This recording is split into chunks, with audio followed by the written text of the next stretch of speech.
The fluorescent lights above the pharmacy counter buzz like wasps trapped in a jar, a sound Eleanor will remember for years afterward, the soundtrack to humiliation. Her debit card sits on the counter between her trembling fingers and the pharmacist's patient hand, declined flashing in red on the small screen. "I can try again," she says, though the tightness in her throat makes the words come out smaller than she intends. Rebecca the pharmacist has kind eyes, but Eleanor sees the familiar flicker of pity cross her face, and it burns worse than anger would. Behind her, the line grows restless, 6 or 7 people sighing and shifting their weight, and she feels their impatience like heat against her back. In the car just beyond the glass doors, Lily is waiting, strapped into her booster seat with that terrible whistling wheeze rattling in her small chest, the sound that jerks Eleanor awake in terror most nights. The prescription is for albuterol, the emergency inhaler they cannot be without, plus the refill on the daily medication that keeps her daughter's lungs functioning. $237. It might as well be $237,000. Eleanor tries her credit card next, the one she swore she would only use for true emergencies, but apparently maxing it out on last month's ER visit and the car repair that could not wait has eliminated that option. Declined again. Her hands shake harder now, making the cards slip against each other as she digs through her wallet with mounting desperation. She has $43 in cash. Not enough. Not nearly enough. The medical bills she set on the counter while she searched for payment mock her with their past due stamps in angry red ink. "I can come back," she hears herself saying, already knowing she cannot come back because Lily needs this medication tonight, now, 10 minutes ago. The man behind her in line shifts closer, and she feels rather than sees his presence, something about him changing the air pressure in the small space.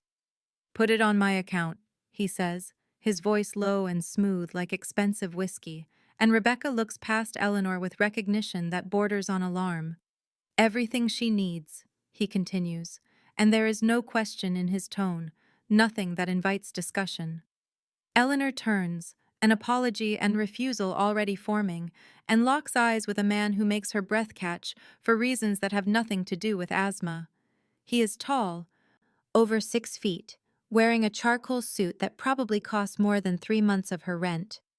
Dark hair swept back from a face that belongs on currency or carved in marble.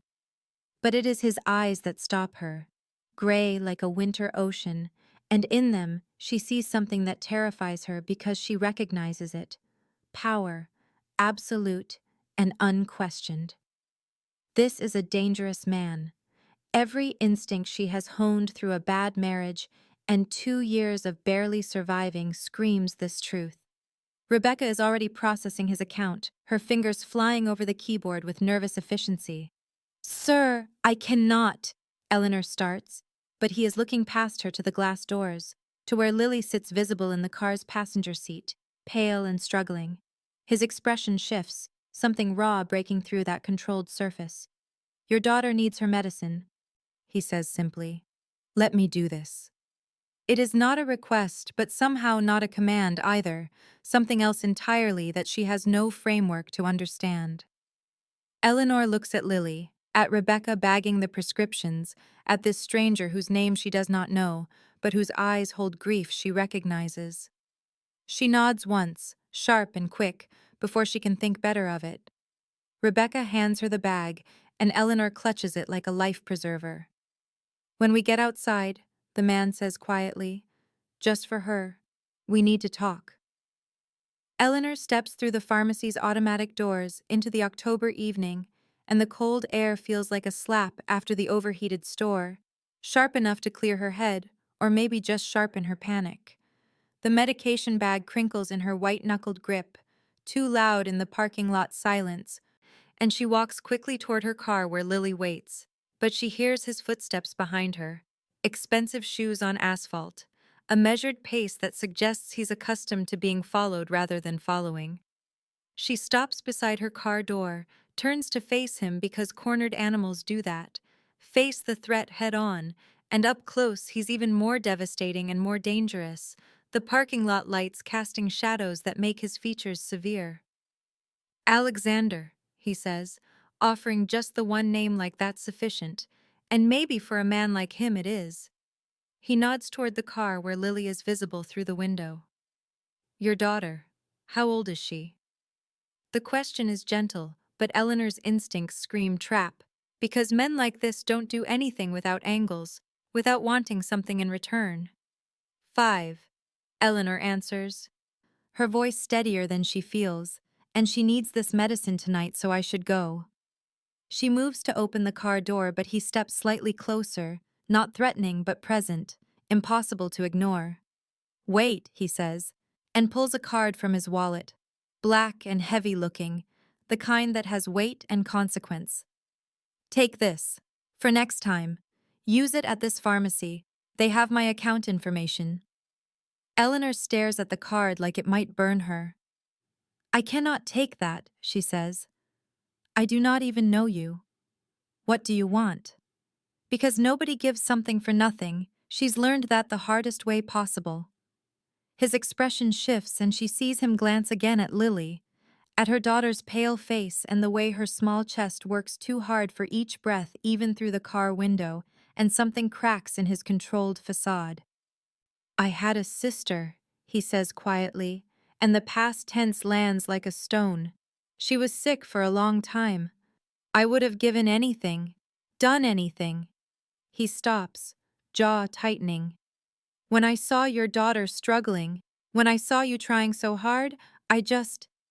He doesn't finish, but Eleanor understands grief, recognizes it like a familiar language. Before she can respond, a black SUV pulls into the lot, windows tinted dark, and stops near them with the engine's purr, expensive and predatory.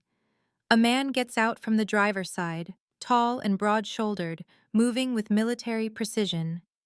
Boss, we need to go, the man says, and that single word boss rearranges everything Eleanor thought she understood about this interaction. Alexander Darcy. The name surfaces from whispered conversations at the diner, from news reports carefully worded to avoid lawsuits, from the general knowledge that permeates the East Side about who really controls these streets. Her hand starts to extend the card back to him, shaking now for entirely different reasons, but he closes his fingers around hers, folding them over the card, and his touch is warm and firm, and sends electricity racing up her arm in a way that terrifies her as much as his identity does. Some debts are paid forward, not back, he says, his gray eyes holding hers with an intensity that makes breathing difficult. Take care of your daughter, Eleanor. He knows her name. She never told him her name. He's already moving toward the SUV, the other man holding the door open, and Eleanor stands frozen in the parking lot with his card burning in her hand, like evidence of a crime she hasn't committed yet, watching the SUV disappear into traffic, her heart hammering against her ribs while Lily calls for her from inside the car, and Eleanor has absolutely no idea what just happened, or what she's supposed to do with a crime boss's unlimited payment card, or the way her skin still tingles where he touched her. 3 days crawl past like months, and Eleanor keeps Alexander's card hidden in the zippered pocket of her wallet, where it sits heavy as a grenade, untouched but impossible to ignore.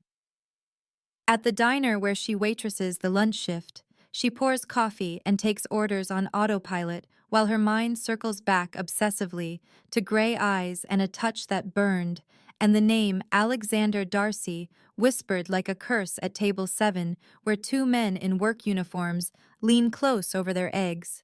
Controls the whole East Side, one says, and the other nods. Adds that Darcy is ruthless with anyone who crosses him, but fair with people under his protection, and that word protection snags in Eleanor's brain like a fishhook. Sarah notices her distraction during the 2 o'clock lull, corners her by the coffee station with arms crossed and concern written across her face. You have been weird for days. What is going on? Sarah demands. And Eleanor wants to tell her, wants to spill everything about the pharmacy and the card and the man who somehow knew her name. But instead, she hears herself lying, saying nothing is wrong, just tired, just worried about Lily. Sarah does not believe her. Eleanor can see that, but her friend lets it drop with a promise to talk later. That night, Eleanor works her second job cleaning offices downtown, pushing a vacuum through empty cubicles while exhaustion pulls at her bones, and she gets home at 11 to find Lily already in bed with the babysitter looking worried. "Your daughter had trouble breathing around 9, the teenager says. "Gave her the inhaler like you showed me, and she is okay now," but Eleanor's heart drops like a stone, and she's moving before the girl finishes talking. Lily is asleep, but Eleanor hears the wheeze, that terrible rattling that means the inflammation is bad, worse than it has been in weeks, and even as she watches her daughter struggles and gasps and wakes crying. Eleanor calls 911 with shaking hands, rides in the ambulance with Lily small and scared on the stretcher, oxygen mask covering half her face. The emergency room is too bright and too cold, and smells like disinfectant and fear. A woman with a clipboard intercepts Eleanor before she can follow the nurses taking Lily back, asking for insurance information and payment details with professional sympathy that does nothing to soften the demand. Eleanor's insurance lapsed, she discovers, some paperwork she missed in the chaos of juggling everything, and the bills will be thousands, the woman says. Thousands Eleanor does not have and cannot conjure. Lily disappears through double doors, and Eleanor sinks into a plastic waiting room chair, surrounded by forms she cannot afford to fill out honestly. Her hands shake as she pulls out her wallet, as she extracts Alexander's card from its hidden pocket and stares at the black surface like it might offer answers instead of just access to money that is not hers. A nurse approaches, asks for payment method to have on file, and Eleanor's entire body trembles as she hands over the card, watching it get swiped, certain it will be declined or flagged or somehow reveal her as a fraud. Instead, it goes through instantly, no limit reached, no questions asked, and the nurse hands it back with a smile that Eleanor cannot return. Her phone buzzes in her pocket 20 minutes later, a text from a number she does not recognize but somehow knows anyway, just 3 words that stop her breath. Is she all right? Eleanor stares at the text message on her phone screen until the words blur. 3 simple words that crack open 1,000 questions. And how does he have her number? Did he look through her wallet at the pharmacy? Or does he have access to systems that can pull information like that with a single request? She does not respond because what would she even say? Sits frozen in the plastic waiting room chair, with the phone hot in her palm and his card still clutched in her other hand. Hours pass in that strange hospital time that moves too slow and too fast simultaneously. A doctor finally emerges near dawn to tell her that Lily is stabilized, that they are admitting her overnight for observation, that the attack was severe, but her daughter will be fine. Eleanor is allowed back to the pediatric ward, where Lily sleeps in a bed that swallows her small body, oxygen tubes in her nose and monitors beeping softly, and Eleanor sinks into the chair beside the bed and takes her daughter's hand, so tiny and fragile in hers. She does not sleep, cannot sleep, just watches Lily breathe and counts each rise and fall of her chest, like proof of continued existence. Morning light creeps through the window blinds, gray and weak, and a nurse comes to check vitals with a smile that Eleanor tries to return. Around 9, a delivery man appears in the doorway holding an enormous arrangement of flowers, lilies and roses in whites and soft pinks, expensive and elaborate, and behind him, another person carries a large stuffed gray elephant with pink embroidered ears. The nurse accepts them, places them on the counter, and pulls a small card from the flowers before Eleanor can stop her, reading it aloud with evident pleasure. All children deserve to breathe easy. No signature, but Eleanor knows, feels the knowledge settle like a stone in her stomach.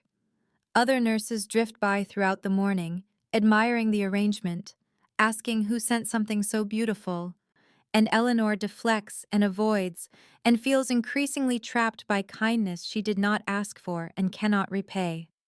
Her phone stays silent in her pocket, heavy as accusation. Lily wakes around noon, groggy and confused, and her eyes land immediately on the stuffed elephant, lighting with delight that makes Eleanor's chest ache. Can I hold him? Lily asks, voice scratchy. And Eleanor retrieves the toy, watches her daughter cuddle it close with a smile that has been absent for days. Who sent him? Lily wants to know. And Eleanor has no answer that makes sense, says a friend, which is a lie that tastes bitter. The gratitude wars with fury in Eleanor's chest, fury at her own helplessness, at needing rescue, at being seen so clearly in her desperation. She pulls out her phone finally, types with shaking fingers. I will pay you back. His response arrives within seconds like he was waiting. Not necessary. This is when I pay you back. She stares at the cryptic message, types again. What does that mean?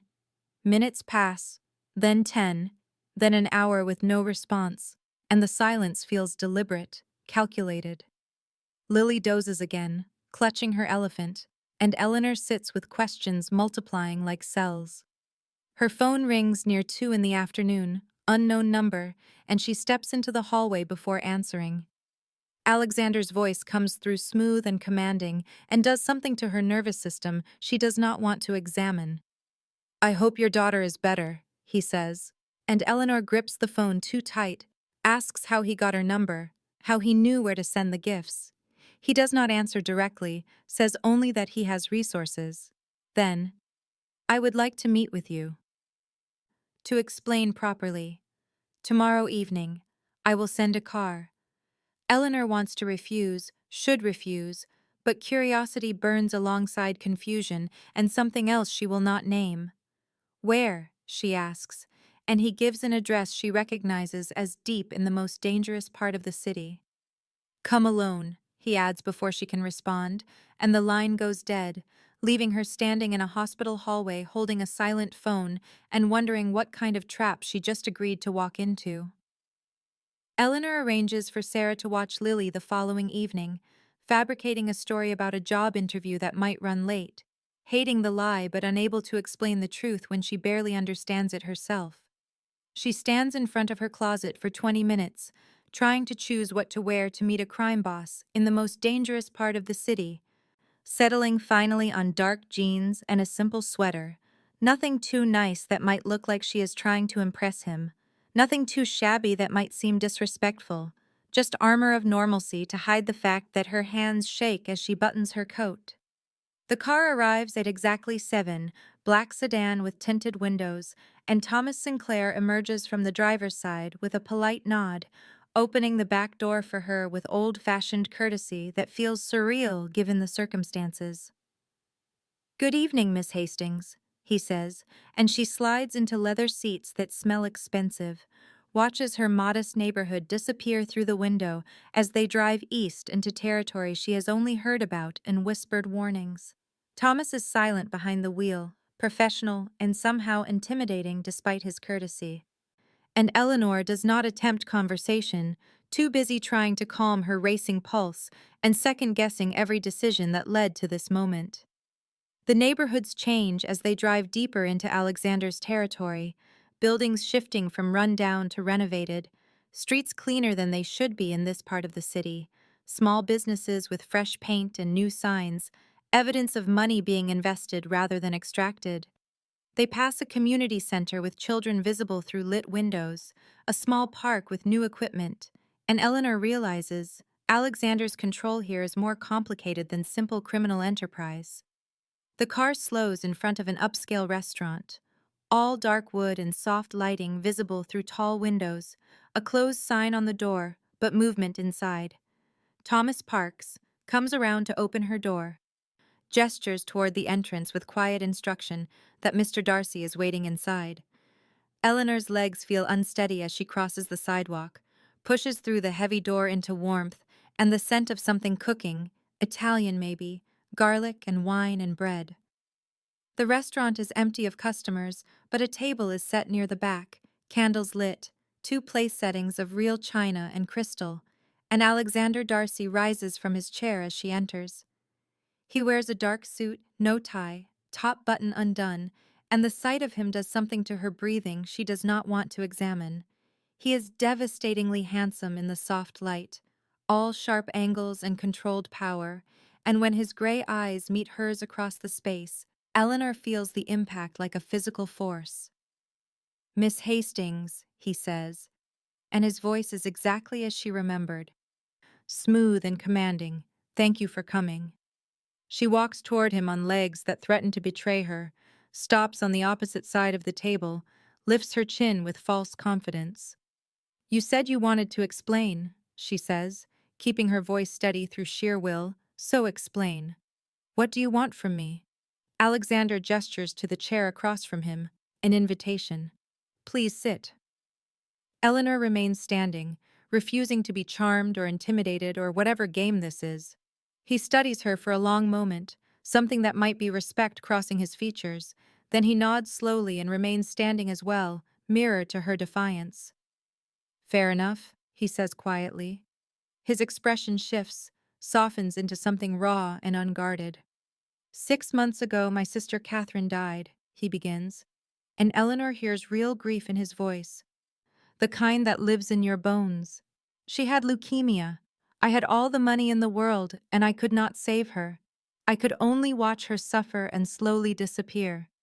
Eleanor's prepared anger wavers, cracks. "When I saw your daughter in the car that day, struggling to breathe, it brought everything back," Alexander continues, and his jaw tightens with emotion he is barely controlling. That helpless rage at watching someone innocent suffer because of something as simple and cruel as biology. "I cannot bring Catherine back, but I can make sure other families do not have to choose between medicine and food." His eyes meet hers again, burning with intensity. "That is what I want from you, Eleanor. Nothing sinister. Just help me do something that matters." The anger drains from Eleanor's body entirely, replaced by understanding she did not expect to feel, and she sinks into the chair finally because her legs will no longer hold her, facing a dangerous man whose grief mirrors her own fears. Alexander continues speaking, leaning forward slightly with his forearms resting on the table, hands loosely clasped, and Eleanor watches those hands, strong and controlled, imagines them signing orders that could ruin lives or save them. "I do not want repayment, Eleanor," he says, and the use of her first name again sends electricity down her spine. "What I want is to establish a fund for families who cannot afford their medications. A real fund, legal and transparent, that helps people like you who are one emergency away from catastrophe." He pauses, lets that sink in. "I want your help identifying those families, the ones who are drowning quietly where no one sees. You know that world intimately. You have lived it. This would not be charity for you, but a job offer with a legitimate salary. You would work with my accountant Philip to distribute funds to families at the pharmacy, the hospital, anywhere you identify genuine need." Eleanor stares at him, stunned into momentary silence, trying to find the trap, because there must be a trap. Men like him do not simply offer salvation without cost. "What do you really get from this?" she asks finally, voice sharper than intended. "Tax write-off? Good publicity for your legitimate businesses?" Alexander's expression does not change, but something flickers in his eyes. Acknowledgement, perhaps, of her right to suspicion. "Peace," he says simply. "A way to make Catherine's death mean something beyond my own grief. A way to use money I have in abundance to fix a problem that should not exist in a civilized society." She studies his face, searching for deception, for the angle she knows must exist, but finds only raw honesty that makes her chest ache. "Is this money laundering?" she asks bluntly. "Because I will not be part of that. I will not risk my daughter for clean money with dirty origins." Alexander does not flinch from the accusation, meets her eyes steadily. "My business is complicated, Eleanor. I will not insult you by pretending otherwise. But this fund will be completely separate, legally established, audited, transparent.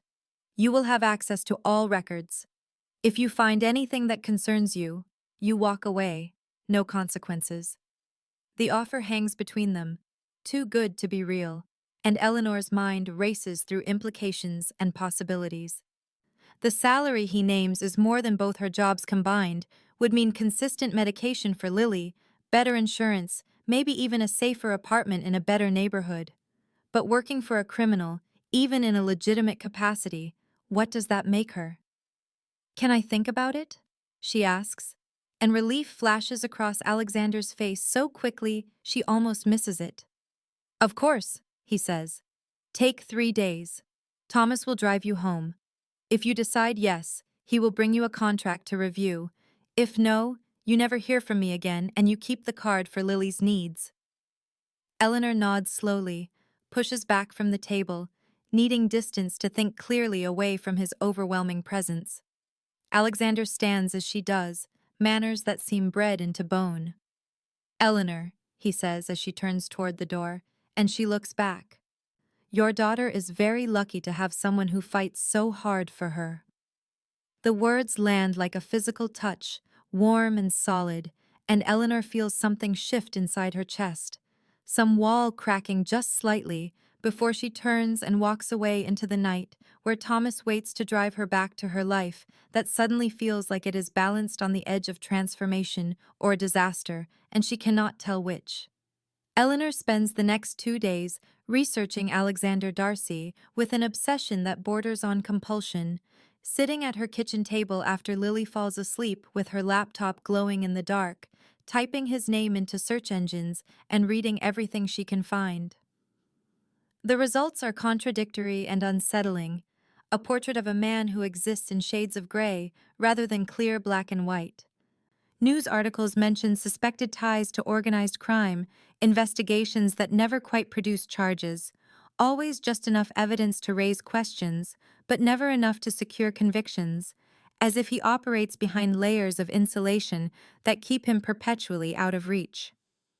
His legitimate businesses are numerous and apparently successful: restaurants and construction companies and real estate developments, all properly licensed and taxed, generating enough legal income that it becomes impossible to know where legitimate ends and criminal begins. But then there are other stories, smaller pieces buried in community newsletters and local blogs, about Alexander Darcy funding youth centers in struggling neighborhoods, paying for playground equipment and after-school programs, covering medical bills for families who could not afford treatment, always quietly and without publicity. One article includes a quote from a grandmother whose grandson received a liver transplant, saying an anonymous donor covered the costs when insurance denied the claim, and Eleanor recognizes the same signature discretion Alexander showed with Lily. She finds a single photograph of Catherine Darcy, Alexander's sister, a young woman with kind eyes and a bright smile at some charity event, standing beside her brother, whose expression is softer than Eleanor has ever seen, unguarded in a way that makes her chest ache. The caption mentions Catherine's work with pediatric cancer patients during her own treatment, her determination to help others even while dying, and Eleanor understands suddenly where Alexander's grief runs deepest: in the loss of someone who represented the best parts of his world. Sarah notices Eleanor's distraction at work the next day, the way she stares into space during her shift at the diner, mechanically refilling coffee and taking orders while her mind turns over impossible decisions. Sarah corners her during their break, pulls her into the back hallway with worried eyes, and demands to know what is going on, refusing to accept deflection this time. Eleanor breaks under the weight of secrecy, tells her everything in a rushed whisper, about Alexander and the fund and the job offer, watching Sarah's expression shift from confusion to horror. You cannot be serious, Sarah says, voice rising before she catches herself and hisses more quietly. Eleanor, he is a criminal. You know what he does, what he is capable of. You cannot bring that into your life, into Lily's life. Eleanor tries to explain that it is just business, legitimate work with a legal fund, but Sarah cuts her off with the sharp clarity of genuine fear. I watched you escape one dangerous man, Sarah says, grabbing Eleanor's hands, squeezing hard. Do you really want to walk into the orbit of another, someone even more dangerous, someone whose violence is not just personal rage, but calculated and organized? Eleanor insists this is different. Alexander is nothing like her ex-husband. This is a job, not a relationship, But even as she says it, she knows the words ring false. Sarah sees right through the lie, studies Eleanor's face with growing understanding. "Oh God," Sarah breathes. "You are attracted to him. I can see it. The way you say his name, Eleanor. This is how it starts." Eleanor denies it reflexively, too quickly, and Sarah's expression becomes almost pitying. "Just be careful," Sarah finally says, "because men like that, they do not let go once they have you, and you have a daughter to protect." That night, Eleanor sits on Lily's bed watching her daughter sleep, the stuffed animal Alexander sent tucked under her small arm, her breathing steady and easy with the medication his money purchased. Lily stirs, opens sleepy eyes, and asks about the nice man who sent her the bear, says he must be very kind to give presents to someone he does not even know. Eleanor has no answer, no way to explain the complicated truth that kind and dangerous can coexist in the same person. She makes her decision sometime in the dark hours before dawn, certainty settling into her bones despite every rational argument against it. She texts Alexander as morning light creeps through the window, just 2 words, "I accept." His response comes within minutes, as if he has been waiting, awake in his own darkness. "Thomas will bring you the contract tomorrow. Welcome to the team, Eleanor." The use of her full name again sends electricity through her system, intimate somehow despite the professional context. She wonders how he learned it, realizes with a strange thrill that he has probably known everything about her from the start, researched her as thoroughly as she tried to research him, and the thought should terrify her, should feel like violation. But instead it makes her pulse race with something she refuses to name as attraction, but knows in her heart is exactly that. Eleanor's first day of work arrives with nervous energy that she channels into careful preparation. Dressing in simple professional clothing that Sarah helped her choose, nothing too expensive but appropriate for an office environment, kissing Lily goodbye with promises of a special dinner tonight to celebrate. Thomas picks her up at 9 precisely, drives her to an office building in the financial district that looks completely legitimate, glass and steel and bustling professionals, no hint of the criminal empire that funds it. He escorts her to the 12th floor, where Philip Ashworth waits in a conference room, a man in his 50s with kind eyes and an accountant's careful demeanor, who shakes her hand with genuine warmth and gestures for her to sit. Everything about the next 2 hours is professional, legal, meticulously documented, Philip walking her through the fund structure with spreadsheets and legal documents, showing her the separate accounts, the audit trails, the board of directors that includes several prominent citizens who clearly have no idea who really controls the money. Her job is real, she realizes with growing amazement, not a pretense or a cover, but actual meaningful work. Visiting the pharmacy and hospital weekly, identifying families in crisis, processing payments through proper channels, helping people who fall through the cracks of an indifferent system. Philip explains her salary, her benefits, the health insurance that will cover Lily completely, and Eleanor feels tears threaten at the casual mention of coverage she never dreamed possible. She will have an office, a company credit card, access to the full fund database, and Philip emphasizes that she has complete authority to approve claims up to $50,000 without additional authorization. Alexander's trust in her judgment already built into the structure. She is reviewing her third document, trying to focus on the words swimming before her eyes, when the office door opens and Alexander enters, dressed in a dark suit that probably costs more than her monthly rent used to be, and the entire energy of the room shifts instantly, Philip straightening unconsciously, deferring without a word being spoken. Alexander's eyes find Eleanor immediately, something warm flickering in their depths, before his expression settles back into professional neutrality. He asks if she has everything she needs, voice all business, but his gaze lingers on her face a moment too long, noticing things, cataloging her reactions. She nods, manages to keep her voice steady as she thanks him for the opportunity, maintaining the professional distance she knows she needs, even as her heart rate accelerates at his proximity. He nods, tells Philip to get her anything she requires, and leaves as abruptly as he arrived, the door closing behind him with a soft click that feels somehow significant. Philip releases a breath she did not realize he was holding, offers her a slight smile, says quietly that Alexander is very protective of his projects, that she should report any problems or concerns directly to him, and Eleanor senses the unspoken warning beneath the words, the careful boundary being drawn between professional oversight and personal involvement. That afternoon, Philip takes her to meet her first case, a mother named Maria, whose 8-year-old son needs insulin, whose insurance covers only a fraction of the cost, who has been rationing his doses and praying he survives until she can afford more.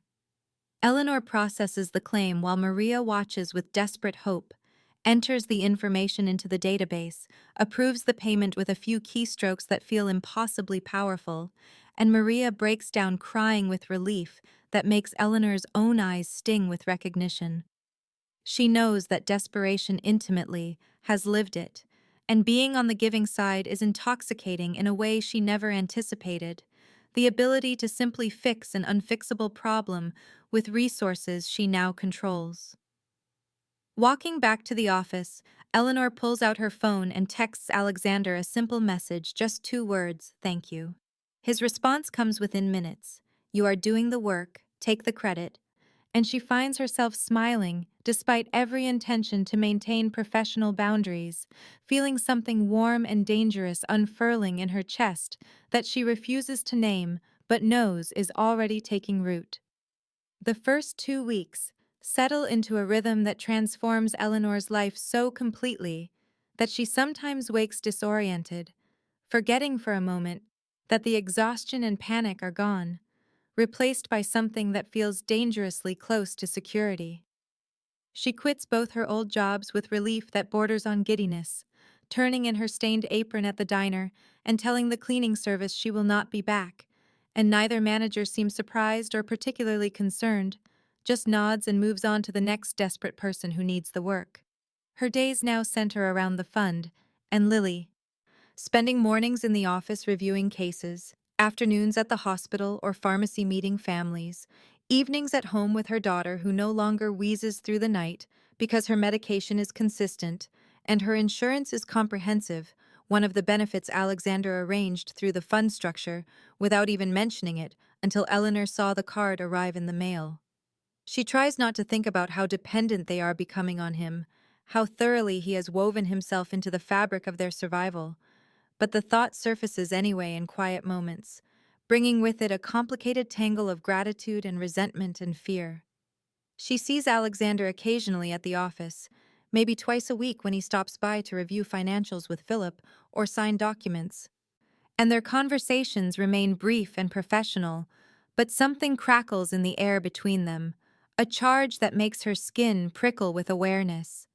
She catches him watching her sometimes through the glass walls of her office, his expression unreadable, and when their eyes meet, he does not look away, just holds her gaze until she breaks contact first, pulse racing.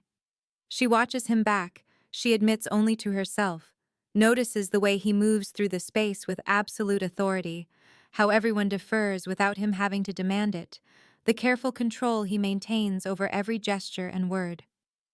Thomas becomes a familiar and almost comforting presence, driving her to hospital visits when the neighborhood is questionable, always professional but gradually warming to her in small ways, a slight smile when she makes a joke, an offer to pick up lunch when she is working through her break.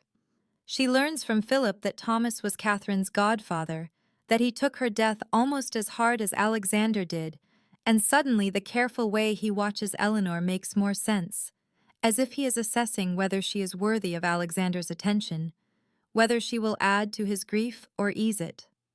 One evening, Eleanor is working late on a complicated case, a teenager with cystic fibrosis whose insurance is denying a necessary treatment, buried in medical documentation and appeal paperwork in her small office, while the rest of the building empties out around her. So focused she does not hear the outer door open until Alexander appears in her doorway, dressed in dark slacks and a shirt with the sleeves rolled up, looking surprised to find her still there. She explains the case, frustration bleeding into her voice as she describes the insurance company's justification for denial. And he crosses the room without asking, sits in the chair beside her desk rather than across from it, close enough that she can smell his cologne, something expensive and subtle that makes her want to lean closer. He reviews the file quickly, his focus absolute, then approves the case with a few decisive notes, tells her to authorize the treatment directly, and they will handle the insurance appeal as a formality. She asks why she is so dedicated to this work, and the question catches her off guard, makes her pause and really consider. Because people like her are invisible until they are drowning, she finally says, and nobody should have to beg for their child's life. He is quiet for a long moment, studying her face with an intensity that makes her breath catch, then says quietly that she is not invisible, not to him, and the words land like a physical touch, warming places inside her that have been cold for years. The moment stretches, neither of them moving, the office silent around them, except for the hum of the heating system and the distant sound of traffic far below. His phone rings, shattering the spell, and he glances at the screen with an expression that shifts instantly from open to closed, all business. He has to leave, something in his voice urgent. But before he goes, he mentions almost casually that there is a charity gala next week for the fund, major donors, media coverage, and he needs her there. It is not phrased as a request, and they both know it, his eyes holding hers with unmistakable expectation. And Eleanor nods because what else can she do? Already feeling the flutter of panic about what she will wear, how she will possibly fit into his world at an event like that. But also something else beneath the panic, anticipation maybe, or excitement. The prospect of seeing him in that context making her pulse race in ways she knows are dangerous but cannot seem to stop. The panic sets in 2 days after Alexander mentions the gala. Eleanor staring at her closet filled with work clothes and casual worn pieces that suddenly feel impossibly inadequate. Nothing remotely suitable for an event with wealthy donors and media coverage. Her new salary comfortable but not extravagant enough to justify expensive formal wear she will wear once. Sarah insists on taking her shopping that weekend while Lily is at a birthday party, dragging Eleanor through department stores with the determination of someone on a mission, rejecting anything too flashy or revealing, searching for something that will let Eleanor blend with that world without pretending to be something she is not. They find it in the third store, a dress in deep blue that skims her figure without clinging, simple and elegant with a neckline that is modest but flattering.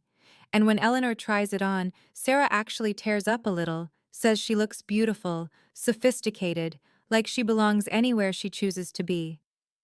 The night of the gala arrives too quickly, Eleanor's nerves making her hands shake as Sarah comes over early to help, styling her hair in soft waves, applying makeup with a careful hand that enhances rather than transforms, and Lily watches from the bed with wide, delighted eyes.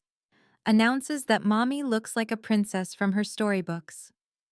Thomas arrives at 7 precisely, alone in the town car, and Eleanor feels a sharp stab of disappointment that Alexander is not there, followed immediately by relief, because she needs these few minutes to compose herself, to remember how to breathe. The drive to the luxury hotel feels both endless and too short.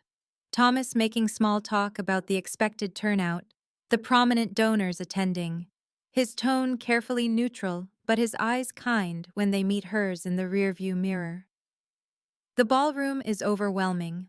All crystal chandeliers and elegant people in expensive clothes, champagne flowing and string quartet playing. Eleanor feeling desperately out of place despite Sarah's assurances that she looks perfect, her instinct to find a corner and become invisible. Then Alexander appears across the room and everything else fades. He is devastating in a black tuxedo that fits like it was made for him because it obviously was, moving through the crowd with that natural authority, and his eyes find her immediately like he knew exactly where she would be. He approaches directly, ignoring attempts to intercept him from various guests, his focus entirely on Eleanor, and when he reaches her, his expression softens into something warm that makes her breath catch. He tells her she looks beautiful, voice low and certain, and she deflects automatically, trying to maintain professional distance, saying something about the impressive turnout. He does not let her retreat, introduces her to donors as the heart of the operation, the person who really understands the families they help. And suddenly, Eleanor is talking to wealthy strangers about Maria and her son, about the teenager with cystic fibrosis, about what it means to watch your child suffer because you cannot afford medicine. Someone asks her to say a few words to the full assembly, and she finds herself on a small stage, giving an impromptu speech that comes straight from her lived experience, talking about invisibility and desperation and the profound relief of simply being seen. The room is silent when she finishes, then erupts in applause, and donations pour in at levels that make Philip look stunned. But Eleanor only sees Alexander watching her from the edge of the crowd with unmistakable pride, and something deeper, something hungry that makes heat pool low in her stomach. During dinner, they sit together at a table with major donors, conversation flowing surprisingly easily. Eleanor discovering that she can hold her own in this world when she stops trying to belong and just speaks her truth. Alexander stays close, protective without being possessive, and their conversation drifts from the fund to books they have both read, music they love, and eventually to Lily, Eleanor talking about her daughter with the warmth that always fills her voice. He asks gently about her ex-husband, and she tenses instinctively, but answers briefly, saying only that he was abusive and he is gone now, her tone making clear the subject is closed. Alexander's expression darkens, something dangerous flickering in his eyes, and he asks quietly if the ex stays gone, really gone. Eleanor says yes, but uncertainty creeps into her voice because David has been quiet for months, and that silence sometimes feels more threatening than his anger used to. And Alexander notices everything, leans closer, and tells her that if that ever changes, if David ever comes back, she tells him immediately. The protectiveness in his voice is fierce, dangerous, absolutely certain, and Eleanor feels something fierce and thrilling curl through her chest at the promise of violence in his tone, knowing he means it, knowing he would hurt anyone who threatened her or Lily, and instead of being frightened, she feels safer than she has in years. After dinner, Alexander asks Eleanor to dance, and she hesitates, every instinct telling her that accepting his hand will cross a line she cannot uncross, that the professional distance she has carefully maintained will dissolve the moment they touch deliberately rather than accidentally. He extends his hand palm up, waiting with that infinite patience he seems to have only for her, not demanding or expecting, but offering, and the choice is entirely hers, in a way that makes her throat tight, because he always gives her choices, even when they both know what she will decide. She takes his hand, and his fingers close around hers warm and strong, leading her onto the dance floor, where other couples already sway to music she barely hears over the thundering of her pulse. On the floor, he holds her carefully, one hand at her waist and the other cradling her hand between them, respectful of boundaries, but close enough that she can feel the heat of him through the fabric of his tuxedo, the solid strength in the way he guides her through the steps. They move well together, surprisingly well, finding an easy rhythm that requires no thought. And Eleanor realizes distantly that this is what terrifies her most. How natural this feels when it should be impossible. How perfectly she fits against him when their worlds should never have collided. He tells her about Catherine in a voice pitched low enough that only Eleanor can hear. Really talks about her in a way Philip mentioned he never does. Describing the sister who kept him human in an inhuman business, who made him laugh and challenged his decisions, and reminded him that power without purpose was just cruelty. How lost he has been since she died. How her absence carved out something essential and left him hollow, going through the motions of his life without really living it. Eleanor shares her own losses, the dreams she abandoned when she married David, the years of walking on eggshells and making herself small, her constant fear that she is failing Lily, despite doing everything in her power to give her daughter a better life than she had. The words spill out easier than they should, the music and movement and warmth of his body against hers, lowering defenses she did not even realize she still maintained. The connection deepens with each admission, each vulnerability offered and accepted. The fund and the gala and the other people in the ballroom fading away until there is only Alexander watching her with an intensity that makes her feel seen in ways that terrify and thrill her simultaneously. The song ends, but they do not immediately separate. Standing too close in the middle of the dance floor, his hand still at her waist and her palm still pressed to his shoulder, neither moving because moving means acknowledging that the moment is over and neither is ready. Then Thomas appears at Alexander's elbow, urgent tension in every line of his body, leaning in to whisper something that makes Alexander's expression shudder instantly, from open and warm to hard and dangerous. The transformation so complete it steals her breath. He steps back, apologizes to Eleanor with genuine regret in his voice, says he has to handle business, and Thomas will take her home safely. She wants to ask what is wrong, what happened, but armed men in dark suits are already converging, and Alexander is moving toward the exit with them, his entire focus shifted to whatever threat has emerged, and Eleanor stands alone on the dance floor, watching him disappear and feeling suddenly cold despite the crowded ballroom. Thomas is silent and tense during the drive home, his usual warmth buried under professional detachment, hands tight on the steering wheel. Eleanor asks if everything is all right, and he glances at her in the rearview mirror, considers his words carefully before saying that Alexander has enemies, and tonight one of them made a move, made a statement, and there will be consequences. She realizes with sharp clarity the true danger of Alexander's world, what she is walking into if she continues down this path, that the man who held her gently on the dance floor is also capable of violence she cannot fully imagine. At home, she pays Sarah and checks on Lily, then stands in her daughter's doorway, watching her sleep peacefully, holding her stuffed animal from Alexander, and questions every choice that has led to this moment.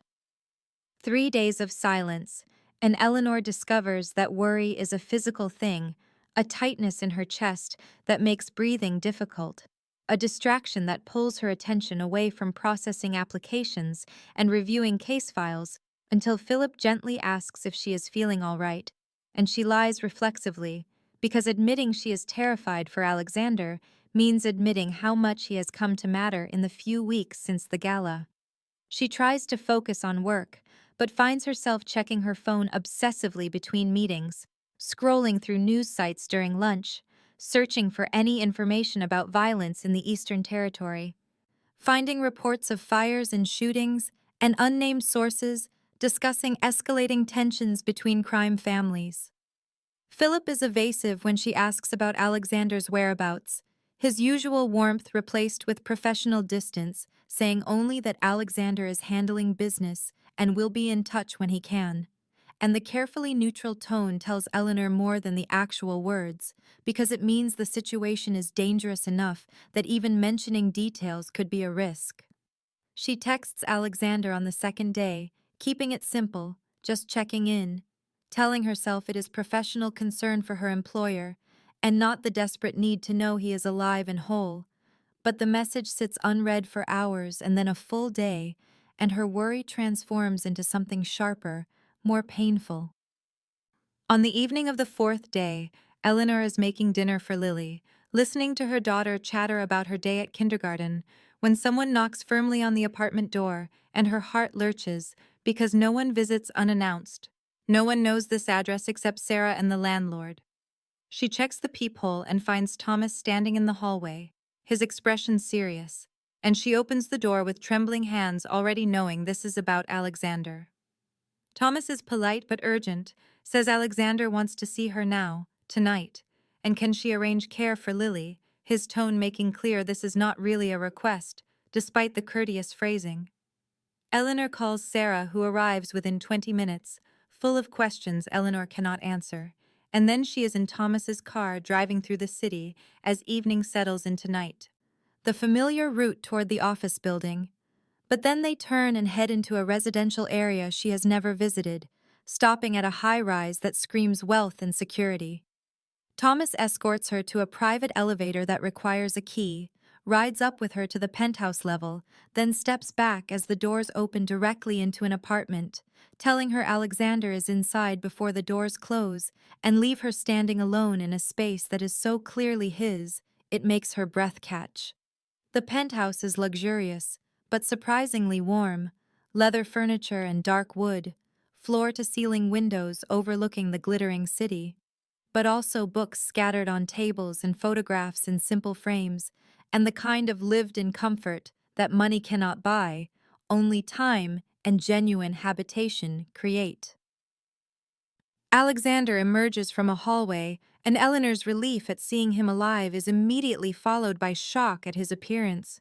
He looks exhausted with shadows under his eyes and tension in every line of his body, still dressed in dark clothes that might be the same ones he wore when he left the gala 4 days ago. And there is a cut healing on his left cheek, bruising around it that suggests impact. Her hand moves toward his face instinctively, maternal protective concern overriding everything else, but he catches her wrist gently before she makes contact, his grip warm and careful, and asks what she is doing here with a slight smile that does not reach his eyes. She asks what happened, needing to know, needing to understand what pulled him away and kept him silent, and he releases her wrist, gestures for her to sit, but she remains standing, waiting. Alexander tells her simply that James Crawford made a play for his territory, used the gala as a distraction to move product through Alexander's docks, a deliberate insult and challenge that could not go unanswered, and it is handled now, finished. Eleanor asks at what cost, thinking of the news reports of violence, the unnamed casualties, and Alexander's expression hardens, says costs she does not need to know, details that will only give her nightmares. She argues that she is part of his world now, through the fund, and through whatever is building between them. She deserves honesty, even when the truth is ugly. And he studies her face for a long moment, before asking quietly if she really wants to know what he does, what he is capable of when his territory and his people are threatened.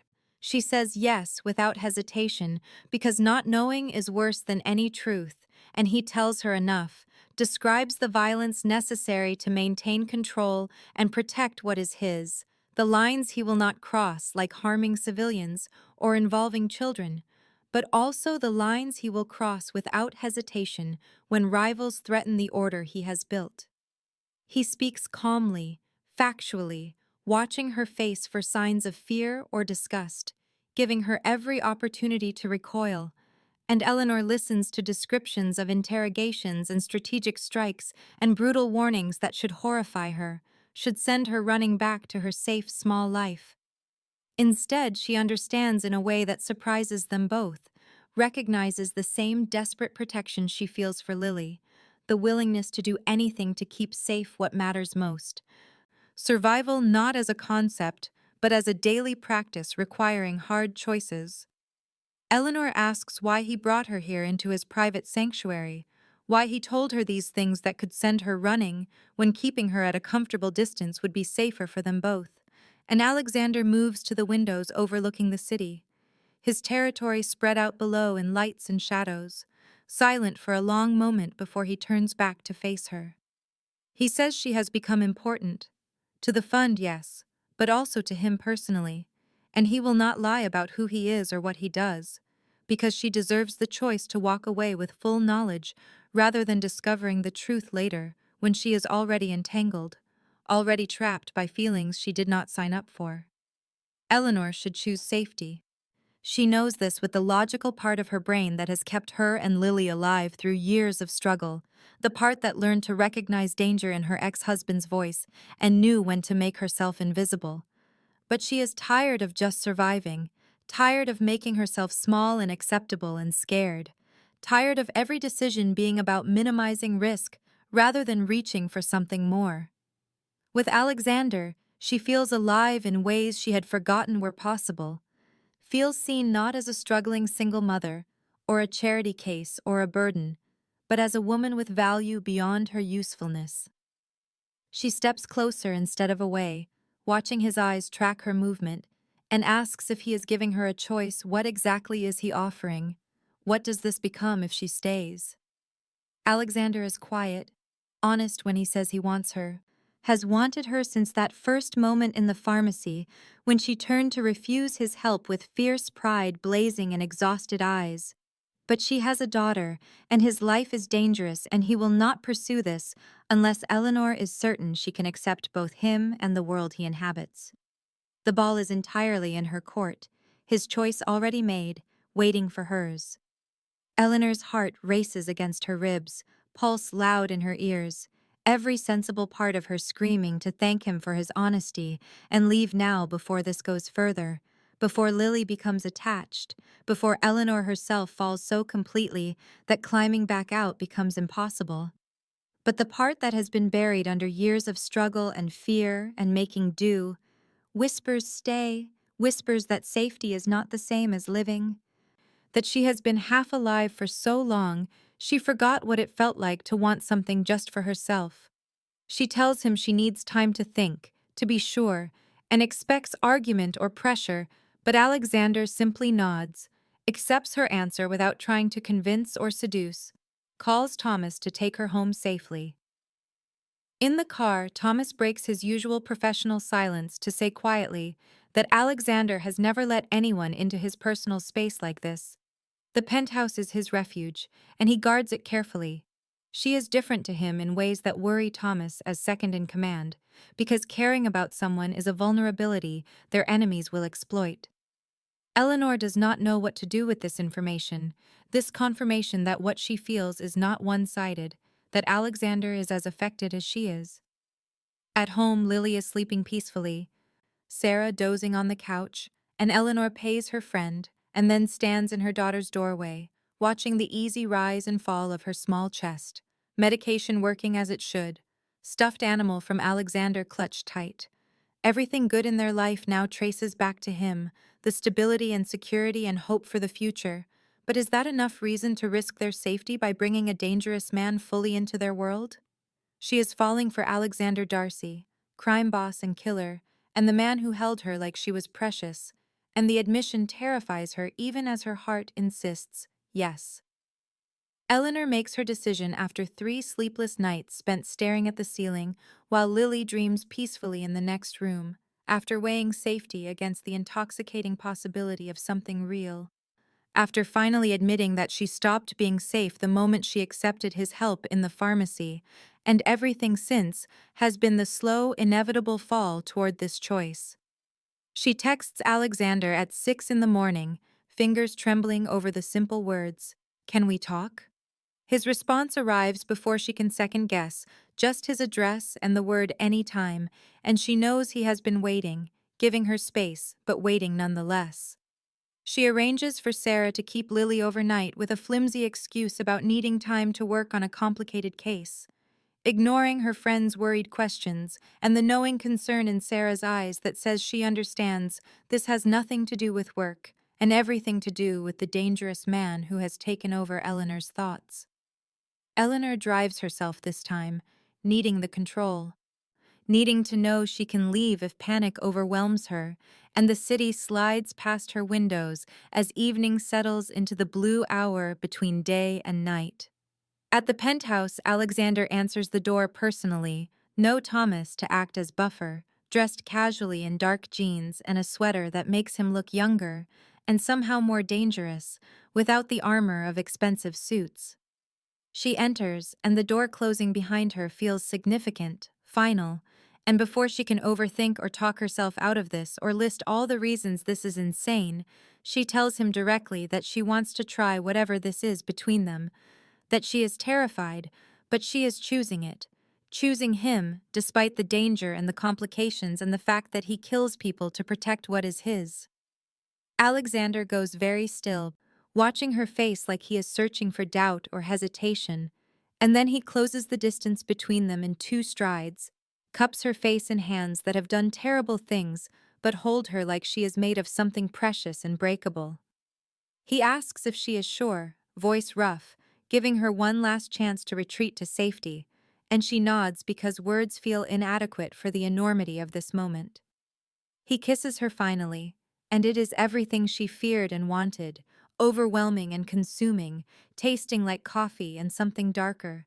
His control evident in the careful way he touches her, even as she feels the want radiating from him in waves. They move to the couch, Eleanor letting herself be guided, the kissing deepening until she forgets to be afraid, forgets everything except the feeling of being wanted with this intensity. But then Alexander pulls back, breathing hard, and says they go at her pace because she has been hurt before, and he will not rush her, will not push for more than she is ready to give. This patience undoes her more than passion would have. This evidence that he sees her damage and will work around it. And they talk for hours instead, real conversations stretching into the night.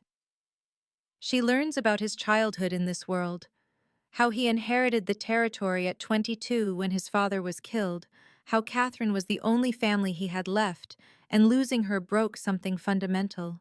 He learns about her marriage, the slow escalation from charming to controlling to violent, her escape in the middle of the night with a toddler and $200, the years of building a life from nothing while looking over her shoulder. Dawn approaches, and Eleanor falls asleep against him mid-sentence, exhaustion and emotional release pulling her under, and she wakes to find herself covered with a blanket, Alexander watching her with an expression so soft it makes her chest ache. He has made breakfast, actual food, not takeout, and this domesticity from a crime boss feels surreal. She has to get back to Lily, back to reality, but he kisses her goodbye at the door and says they will figure this out together, one day at a time. She believes him. 2 weeks of carefully building something fragile and precious. 2 weeks of dates arranged around childcare schedules and late-night phone calls after Lily falls asleep.